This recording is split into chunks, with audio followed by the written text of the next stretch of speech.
कल्याणी देवी के हाथ में सामान के थैले थे। उन्होंने घर में प्रवेश किया और पांचों बहुओं को आवाज लगाई।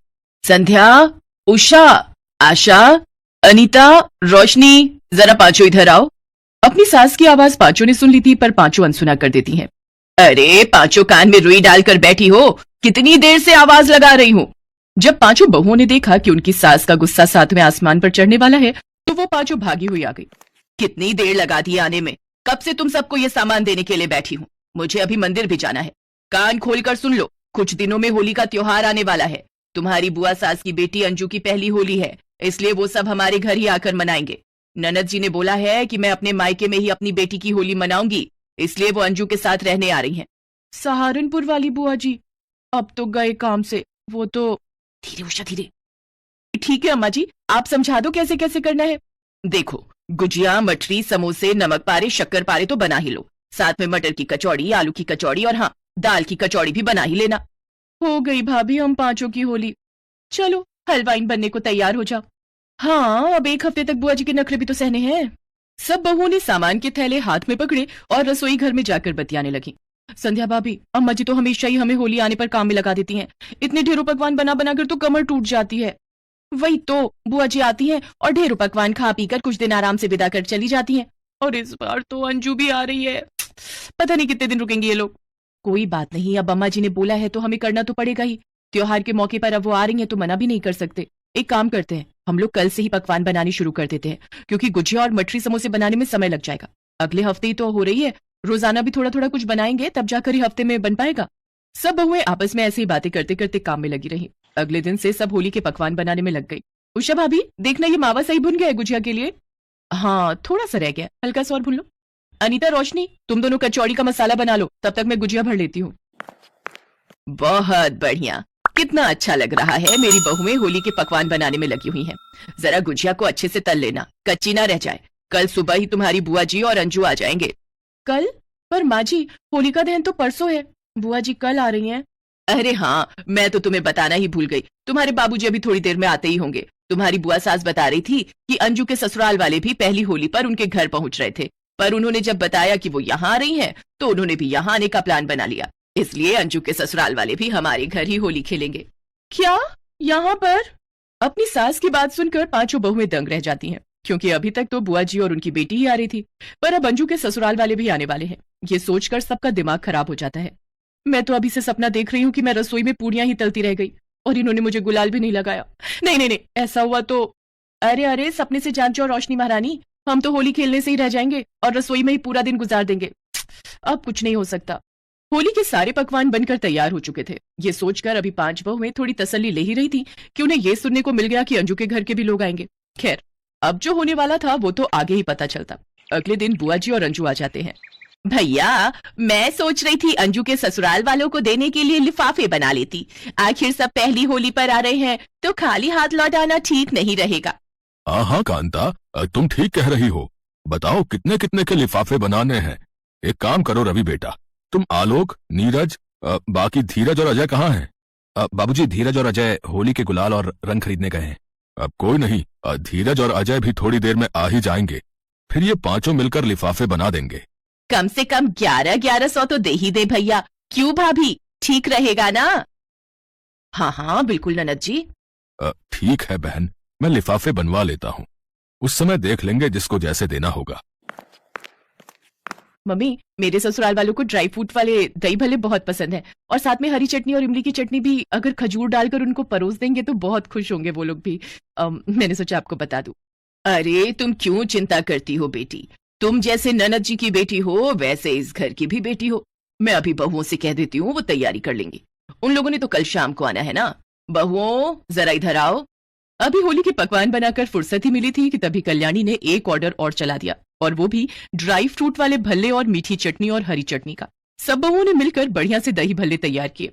अंजू के ससुराल वाले बहुत ही चटोरे स्वभाव के थे, वो तो मिनटों में ही सारे पकवान गपागप खा रहे थे। बहुत ही स्वादिष्ट भले, पापड़ी, गुजिया, समोसे, आहा, और बाकी पकवान सचमुच खाने में बहुत ही बढ़िया है। यहाँ कोई प्रसिद्ध हलवाई की दुकान से मंगवाए होंगे आपने। कल्याणी जितनी देर में कुछ कहती उतनी देर में अंजू बोल पड़ी। सासू माँ, ये सारे पकवान मेरी भाभीयों ने बनाए हैं। जब से मामी जी के घर मेरी प्यारी पांचों भाभियां आई हैं, तब से त्योहारों की रौनक ही बढ़ गई है। होली, दिवाली, तीज, दशहरा, जितने भी त्योहार हैं, भाभियां खुद से ही बहुत स्वादिष्ट पकवान बनाती हैं। अंजू बिल्कुल सही कह रही है बहन जी। कल्याणी भाभी की पांचों बहुओं के आ जाने से यहाँ ऐसा लगता है मानो अन्नपूर्णा का वास है। सासू माँ, भले ही मेरे अपने सगे भाई भाभी नहीं है, पर मामी जी के घर मुझे भाई भाभियों का बहुत प्यार मिलता है। मेरी भाभियां लाखों में एक हैं। वो तो मैं देख ही रही हूँ, जितनी खातिरदारी इन लोगों ने हमारी की है। सचमुच दिल खुश हो गया। आज बुआ जी और अंजू के मुंह से अपनी इतनी तारीफ सुनकर बहुएं खुशी से फूली नहीं समाती। कल तक जो बुआ जी और अंजू के आने पर ज्यादा काम को लेकर परेशान हो रही थी, आज वही बुआ जी और अंजू उनका मान सम्मान बढ़ा रही थी। उसके बाद परिवार के सब लोग मिलकर गुलाल और रंगों की होली खेलते हैं। अंजू की पहली होली बहुत अच्छी होती है, जिसका श्रेय पांचों बहुओं को जाता है। अंजू के ससुराल वाले खुशी खुशी विदा होते हैं। होली के अगले दिन जाते जाते बुआ जी बहुओं के हाथ में शगुन के लिफाफे देती हैं। ननद जी, ये सब क्यों? ये ऐसे, अरे रहने दो ननद जी। भैया भाभी, मना मत करना। अंजू के पापा की तबीयत ठीक नहीं रहती है, जिस कारण वो तो साथ आ नहीं पाए। पर आप सबने अंजू के लिए इतना कुछ किया है। उसकी पहली होली पर उसके ससुराल वाले इतना खुश होकर गए हैं, इसीलिए ये मैं अपनी इच्छा से बहुओं को होली का शगुन दे रही हूँ। उसके बाद बुआ जी पांचों बहुओं को शगुन का लिफाफा देती हैं और अंजू के साथ खुशी खुशी विदा होती हैं। उनके जाने के बाद जब बहुएं लिफाफा खोलकर देखती हैं तो हैरान रह जाती हैं। 2100 रुपए का शगुन! हाँ, हम सबके लिफाफों में 2100 रुपए का शगुन डालकर दिया है बुआ जी ने। अब ये कांता भी ना जबरदस्ती बहुओं को शगुन दे ही गई। मैं ननद जी को अच्छे से जानती हूँ, उनका दिल बहुत बड़ा है। उन्होंने अंजू के 1100 के लिफाफे आपसे जब बनवाए तो उन्हें याद रहा और बदले में बहाने से बहुओं को शगुन का लिफाफा दे दिया। वैसे कुछ भी कहो, हमारी पांचों बहुओं ने मेहनत से इतने ढेरों पकवान भी तो घर पर बनाए थे, उनका उपहार तो बनता ही है। क्यों ना हम भी अपनी बहुओं को होली का शगुन दे। हाँ, ये तो बात है। ये लो, सब बहुओं को 1100 रुपए शगुन के अपने हाथों से दे दो। अपने लिए घर में इतनी इज्जत और मान सम्मान देखकर पांचों बहुओं की आंखें खुशी से छलक उठती हैं। सुबह के 6 बजे होते हैं कि तभी नीतू अपने पति को उठाने की कोशिश करती है। अरे क्या होगा, आज संडे है, आज तो देर तक सोने दो। अरे चलो उठ भी जाओ ना, अभी सभी घर वाले सो रहे हैं, उनके उठने से पहले हम जल्दी से कराते हैं। अरे क्या कराते हैं, तुम्हें जो करना है अकेले कराओ, लेकिन मुझे अभी सोने दो। क्यों टाइम वेस्ट कर रहे हो? जल्दी से चलो, नहीं तो सारा दिन लाइन में ही खड़े रह जाओगे। अरे जबरदस्ती है क्या? जब आ ही नहीं रही तो जाकर करूंगा क्या? अब तुम निकलो यहाँ से और मुझे सोने दो। ओहो, अगर इनके चक्कर में रही तो मैं भी पेट पकड़कर ही बैठी रह जाऊंगी। इसके बाद नीतू पेट पकड़ते हुए जल्दी से अपने कमरे से भागकर बाथरूम की ओर जाती है तो देखती है कि उसकी दोनों जेठानियां और छोटी देवरानी पहले से ही बाथरूम के बाहर खड़ी होती हैं। अरे यार, लेट हो गई, लगता है और जल्दी उठना चाहिए था। नीतू को देखकर उसकी देवरानी कहती है, आओ दीदी जल्दी से आकर लाइन में लग जाओ। पर अगर तुम सब बाहर हो तो फिर टॉयलेट में है कौन? और कौन होगा मम्मी जी के सिवा?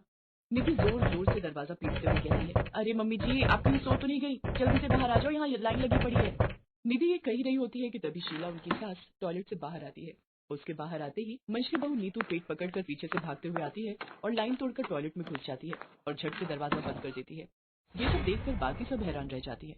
तभी सबसे बड़ी बहू राखी जोर जोर से दरवाजा पीटते हुए कहती है, अरे ओ नीतू की बच्ची, जल्दी से बाहर निकल, मेरा नंबर था, तू कहाँ से बीच में घुस गई? निकल निकल ना। अरे क्यों दरवाजा पीट रही है? उसको तोड़कर ही मानेगी क्या? और अब वो अंदर गई है तो पेट की गंदगी निकाल कर ही बाहर निकलेगी।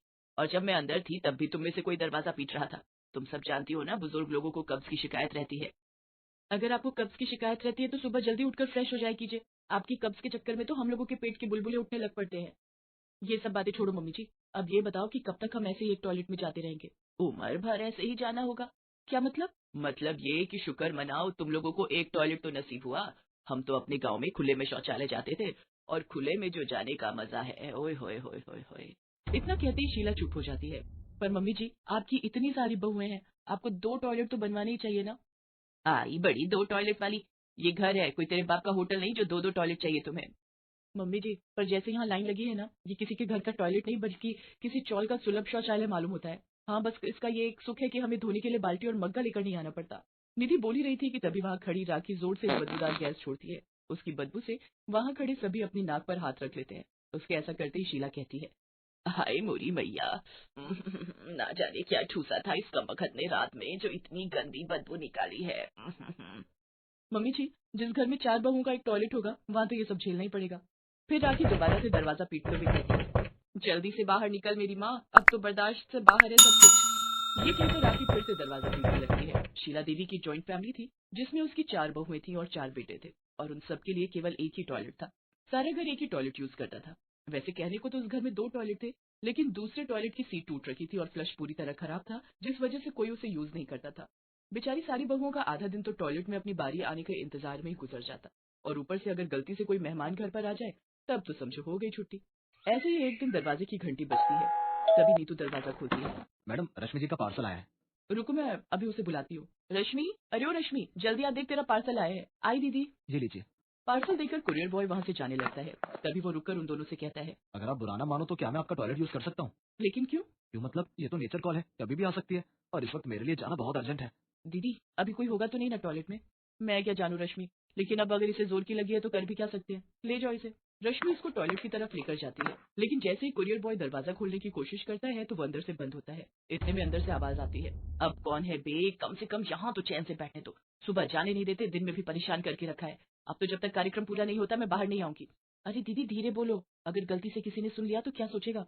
सुनने दो, अगर कोई सुनता है तो कम से कम औरों को भी तो पता चले कि कैसी जालिम सास है हमारी, जो 4-4 बहुओं के लिए सिर्फ एक ही टॉयलेट रखा हुआ है। इसके बाद रश्मि उस आदमी से कहती है, जी माफ कीजिएगा लेकिन आपको थोड़ा वेट करना होगा। कोई बात नहीं जी, मुझे इनकी जितनी इमरजेंसी भी नहीं है। ये कहकर वो आदमी क्रॉस लेग करके खड़ा हो जाता है, लेकिन काफी देर इंतजार करने के बाद भी जब निधि बाहर नहीं आती तो वो आदमी जल्दी में वहां से निकलने लगता है कि तभी रश्मि पीछे से आवाज देते हुए कहती है, अरे रुकिए तो, कहाँ जा रहे हैं आप वो काम पूरा करके ही जाइए। नहीं करना मुझे कोई टॉयलेट, अगर मैं ऐसे ही वेट करता रहा तो मेरी पैंट यहीं गीली हो जाएगी, इससे तो अच्छा होगा मैं बस स्टैंड पर बने सुलभ शौचालय में चला जाऊं। ये कहकर वो आदमी वहां से भागता हुआ चला जाता है। रश्मि अपना सर पकड़कर बैठ जाती है। कुछ महीने ऐसे ही बीतते चले गए, लेकिन टॉयलेट की समस्या ज्यों की त्यों बनी रहती है। एक शाम जब शीला घूमने गई होती है तभी चारों बहुएं बैठकर रोज की इस परेशानी का हल ढूंढने के विषय में चर्चा करती हैं। हे भगवान, अब क्या दिन आ गए, हमारी जो सास की चुगलियां छोड़कर टॉयलेट के ऊपर चर्चा करने बैठे हैं हम। सब हमारी सासू माँ का किया धरा है। वो सब तो ठीक है, लेकिन अब ये सोचो कि कैसे हम अपनी सास को दूसरा टॉयलेट भी ठीक करने के लिए मनाएं। ऐसे तो मानने से रही, हमें कोई तरकीब सोचनी पड़ेगी जिससे सांप भी मर जाए और लाठी भी ना टूटे। वैसे मेरे पास एक आइडिया है, क्यों ना हम में से एक का पेट खराब कर दिया जाए, जिससे सारा दिन उसका टॉयलेट में ही बीते। फिर जब मम्मी जी को टॉयलेट यूज करने नहीं मिलेगा तभी उन्हें दूसरे टॉयलेट की अहमियत समझ में आएगी। वो तो ठीक है, पर किसका पेट खराब करे? तू अपना कर ले, मैं तेरे लिए जमाल गोटा लाई देती हूँ। वाह जी वाह, ये क्या बात हुई, मान न मान मैं तेरा मेहमान। अगर मुझे टॉयलेट में जगह ना मिली तो मेरा तो हो जाएगा ना वही काम तमाम। ऐसा करो, आपका आइडिया है, आप पर ही आजमा कर देखते हैं इसे। ना बाबा ना, ओहो, हम सब क्यों अपना पेट खराब करें? जिसकी वजह से ये परेशानी हो रही है उन्हीं का खराब करते हैं। अभी तो सास होने का फायदा उठाकर वो हमसे पहले टॉयलेट चली जाती हैं।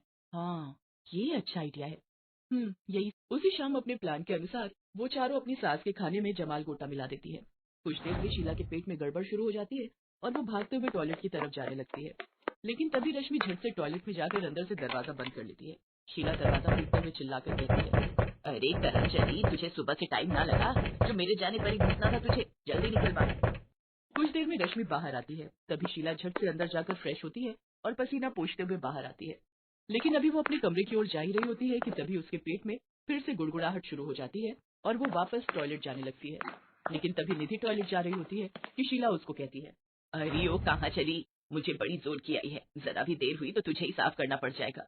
मुझे भी जोरों की लगी है मम्मी जी, आप थोड़ी देर इंतजार करो, मैं यूं गई और यूं आई। ये कहकर वो टॉयलेट चली जाती है। अरे जल्दी निकल जा, निकल मेरी माँ। कुछ देर में राखी भी वहां आ जाती है और वो शीला से पूछती है, क्या हुआ मम्मी जी, आपका पेट खराब है क्या? हाँ, लग तो मुझे भी यही रहा है, पेट में जोरों की गुड़गुड़ाहट हो रही है, लेकिन ये मर्जानी कब से टॉयलेट पर कब्जा करके बैठी हुई है। अब पता चला मम्मी जी, अगर दूसरा टॉयलेट होता तो क्या आपको इतनी परेशानी होती? इसीलिए कहते हैं इतनी बड़ी फैमिली में 2 टॉयलेट होना बहुत जरूरी है। घर में कमरे भले ही कम हो, लेकिन टॉयलेट तो 2-3 होने ही चाहिए। बिल्कुल सही कह रही हो बहू, अगर कभी किसी का मेरी तरह पेट खराब हो गया तो उसका तो खड़े खड़े ही रायता फैल जाएगा। अब मुझे समझ आ गया, अब मैं कल ही दूसरा टॉयलेट ठीक करवाऊंगी। इतना कहकर शीला वहां से चली जाती है। तभी चारों बहुएं आपस में ताली देते हुए कहती हैं, अपना और अच्छी कहानियों के लिए कृपया सब्सक्राइब करें। धन्यवाद।